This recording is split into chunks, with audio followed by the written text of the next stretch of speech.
Pointe-Noire, capitale économique du Congo, a constitué du 20 au 22 avril 2022 le point de mire de l'Union des conseils des chargeurs africains, organe sous-régional réunissant 19 conseils des chargeurs de la région de l'Afrique de l'Ouest et du Centre. Cette institution sous-régionale œuvre depuis plusieurs années à la fluidification du transport multimodal, autant au niveau des ports que sur les corridors. À travers l'UCCA, l'Afrique en général et le Congo en particulier jouent leur partition à l'heure du printemps de la logistique. C'est donc pour capitaliser cet atout indispensable au développement tous azimuts et donner suite aux orientations de l'UCCA que le Conseil congolais des chargeurs a organisé le séminaire de vulgarisation des Incoterms 2020, précédé de la restitution de l'étude des coûts et délais de passage portuaire et corridors de transit. L'étude restituée va nous édifier sur les paramètres qui légitiment l'unanimité sur la cherté de la chaîne logistique multimodale congolaise,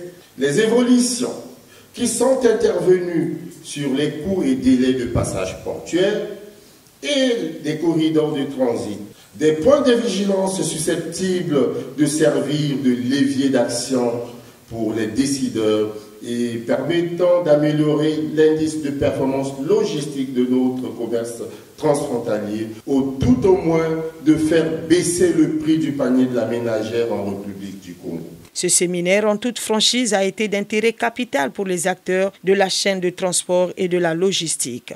En s'appuyant sur des experts confirmés, vous mettez à la disposition des chargeurs et autres participants à ces journées un cadre d'échange devant leur permettre de s'approprier toutes les subtilités des Incoterms et des actions sur lesquelles il faudra travailler pour la facilitation du commerce et témoigner ainsi de votre ferme volonté de renforcer les capacités des chargeurs en accordant une attention prioritaire à l'actualisation de leurs connaissances et à la résolution de leurs problématiques. Patronant la cérémonie d'ouverture, la tutelle qui a tenu à ce grand rendez-vous en ces temps de morosité économique a fait savoir les attentes du gouvernement. Pour le gouvernement, c'est extrêmement important. Il devrait regarder avec minutie tous ces éléments que nous pouvons nous gérer de façon transversale. Et là, nous avons la chance d'avoir une étude qui arrive à point nommé pour pouvoir nous présenter de façon très factuelle, très précise, où le gouvernement, à un moment donné, peut mettre le curseur pour réguler l'ensemble de ces prix. Premier effet bénéfique de ce séminaire, l'engagement du ministre de tutelle à promouvoir la logistique au Congo a été salué par la remise de l'ouvrage de Maître Serine Thiam Diop, expert agréé en transport maritime et ancien secrétaire général de l'UCCA. Un seul mot, c'est moi qui vous remercie. Merci. J'en ferai bon usage dans le cadre de fonction. S'agissant des échanges et débats, le premier thème concernant la restitution de l'étude des coûts et délais de passage portuaire et corridors de transit a été présenté dans tous ses contours par le docteur Roger Mukenge. S'appuyant sur les produits de première nécessité au cas par cas et après examen en atelier, cette étude a abouti à quelques suggestions. Il y a eu des propositions, des suggestions sur la réduction des coûts et des délais de passage portuaire et sur les corridors. Et il y a eu aussi des propositions sur comment permettre que les textes réglementaires et les recommandations qui sont prises soient appliquées. Du thème principal sur la vulgarisation des Incoterms 2020, la présentation faite par deux experts, Philippe Bonnevie et Maître Serine Thiam Diop, aura été suffisante pour que ces derniers prennent appui sur les deux grandes familles des Incoterms, notamment les Incoterms multimodaux et les Incoterms maritimes, afin d'éclairer la lanterne des participants, usagers de la chaîne de transport et décideurs de tous ordres sur l'incidence des Incoterms 2020 sur les coûts logistiques. D'abord, ce qu'il faut dire, c'est que par rapport à la version précédente, celle de 2010, il n'y a pas eu de révolution. C'est simplement une adaptation, une modernisation des Incoterms précédents. De ce fait-là, il y a beaucoup de choses qui ont été conservées, soit en l'état, soit après une légère modification.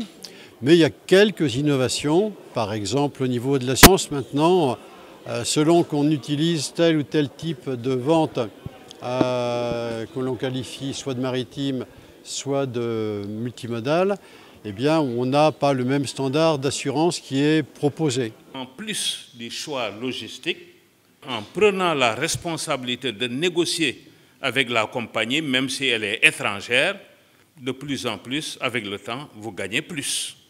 Donc, vaut mieux, nous, exportateurs africains, nous négocions le fret.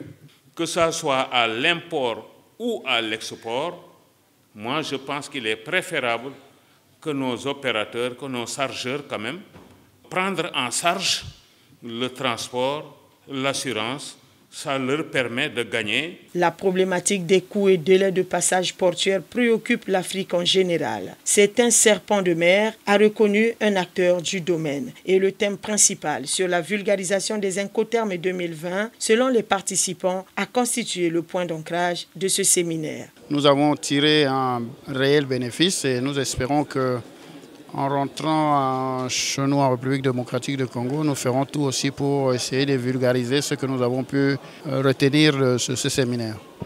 Le séminaire que nous venons de suivre est d'un niveau très appréciable, d'autant plus que ça nous a ouvert l'esprit en ce qui concerne ces termes qui sont utilisés dans le commerce international.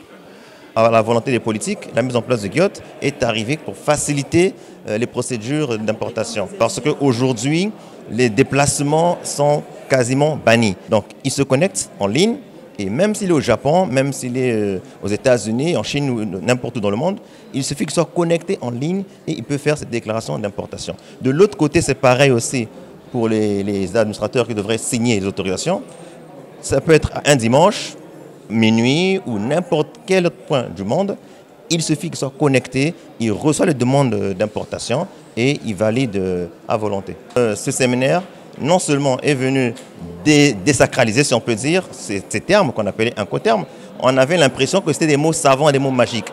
Mais grâce à ces journées, on a pu comprendre que les incoterms ne sont pas du tout des mots savants ni des mots magiques, ce sont tout simplement des codes qui permettent de mieux opérer au commerce international. Second effet bénéfique de ce séminaire, la signature des partenariats tour à tour avec le Centre Train-Mar de Dakar, la Direction générale des transports terrestres et la Direction générale du port autonome de Brazzaville, port secondaire. Nous avons pris l'engagement de créer le Centre Train-Mar, qui est un centre qui nous a été recommandé par la Conférence des Nations Unies pour le commerce et le développement, la CNUSED, qui recommandait à tous les conseils de chargeurs de créer des centres de formation spécialisés pour permettre à nos pays de s'approprier les métiers de la logistique, mais ceci pour la compétitivité de notre chaîne logistique. Nous avons effectivement initié ces accords, c'est beaucoup plus pour le besoin de la formation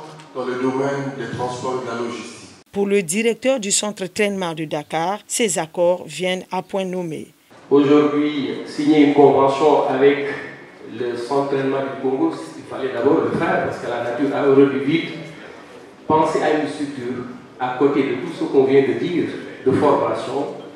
Et je pense que c'est aussi quelque chose qu'il faut faire. Et je félicite M. Boula d'avoir eu l'idée de le faire. Donc, c'est pour l'accompagner dans l'ingénierie pédagogique active, parce que ce centre a besoin qu'on l'accompagne.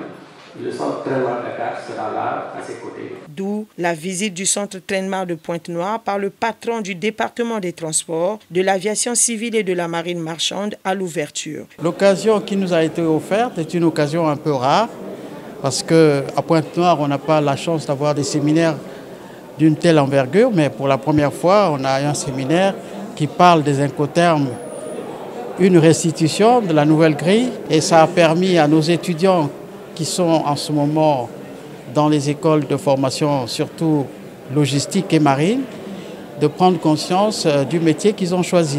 C'était un séminaire très enrichissant sur l'explicité des experts. Ça va droit de nos objectifs pour mettre en évidence la marque d'eau que nous mettons sur le marché. Nous sommes dans les obligations et accompagner ces genres d'activités pour créer la visibilité. Tout compte fait, à la cérémonie de clôture, le ministre de tutelle a été suppléé par son directeur de cabinet, le professeur Delphin Louembe. Au terme de 3 jours de travaux fructueux et enrichis par la pertinence d'éminents experts, il ressort du communiqué final quelques suggestions. Relatives au coût des passages portuaires, au niveau des douanes, retirer la RDI pour les marchandises à l'importation, conserver la RDI pour les marchandises en transit, relative au délai de passage portuaire. Au niveau du commerce, circuit Asie, décentraliser les procédures au niveau de la direction départementale de Pointe-Noire. L'objectif a été bondement atteint, se réjouit le patron du Conseil congolais des chargeurs. Pendant que nous sommes arrivés au soir de notre séminaire, nous avons pris l'engagement de repositionner notre stratégie managériale pour pouvoir soutenir l'action du gouvernement en allant vers la recherche de la compétitivité de notre chaîne logistique et beaucoup plus finalement pour soutenir l'action du premier logisticien du Congo, j'ai cité le président Denis Sassou Nguesso. Clôturant ces travaux, le représentant du ministre des Transports a salué la pertinence des acteurs et la qualité des travaux en phase avec les attentes du gouvernement. Je ne saurais clore mon propos sans féliciter le Conseil congolais des chargeurs de ce séminaire de haute qualité, qui apporte des éléments de soutien à la réflexion en cours au ministère en charge des transports. 4 motions ont été formulées à l'endroit du président de la République, du ministre des Transports, de l'Aviation civile et de la Marine marchande, du secrétaire général de l'UCCA et au directeur général du Conseil congolais des chargeurs par les participants, suivi de la remise des attestations à un échantillon de ceux-ci. Ce séminaire terminé, l'événement fera date dans l'histoire de cette structure de prestation de services logistiques dont le manager continue de caresser le rêve d'une structure compétitive pour ainsi susciter la confiance et l'adhésion de sa hiérarchie.